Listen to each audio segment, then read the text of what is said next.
Sir, आज तुम्ही ट्रेननी प्रवास करत आहात.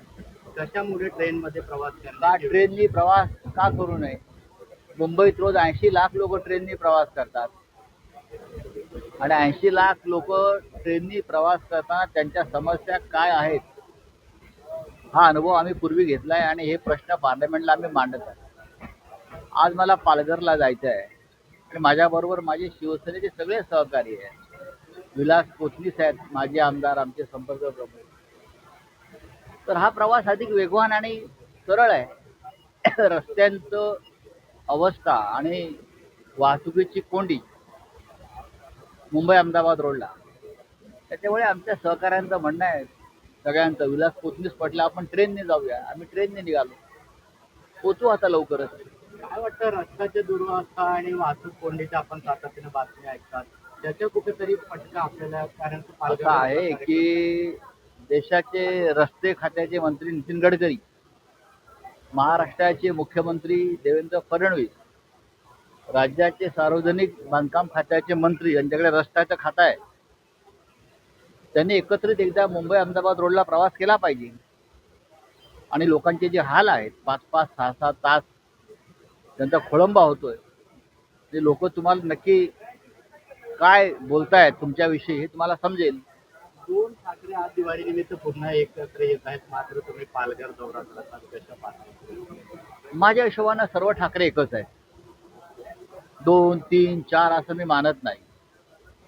ठाकरे या महाराष्ट्रामध्ये एकच, कुठे असले तरी ठाकरे एकच आहेत.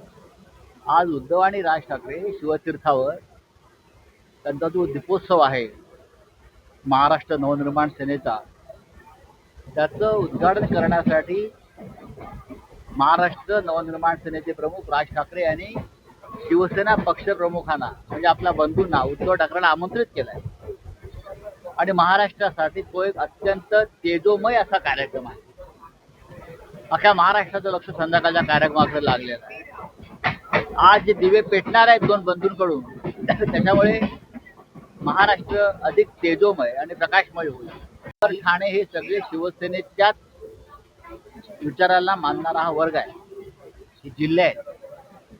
मधल्या काळामध्ये या अमित शहाची जी कंपनी आहे शिंदे गट, त्यांनी चोऱ्यामाऱ्या केल्यामुळे काही नुकसान झालं, पण आता पुन्हा एकदा तिकडे नव्यानं उभारणी होत आहे.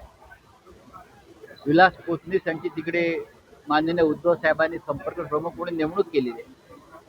आमचं जाणं येणं तिथे वाढत राहील. आज पालघरला पक्षाच्या मध्यवर्ती कार्यालयाचं उद्घाटन आहे, सफाळ्यात शाखा आहे. आता या शाखांचं जाळं त्या भागामध्ये उभं केलेलं आहे. सर, कशा पद्धतीने एकंदरीत दोन्ही ठाकरे एकत्र आल्यावर नगरपालिका निवडणूक असेल किंवा स्थानिक स्वराज्य, कसा फायदा होईल? फायदा तर होणारच ना, फायदा तर होणारच. ठाकरे सगळे एकत्र आल्यामुळे महाराष्ट्रात नक्कीच एक ताकद निर्माण होईल. मराठी माणसाची एकजूट ही अत्यंत महत्वाची आहे, या निमित्तानं दिसेल. एबीपी माझा, उघडा डोळे बघा नीट.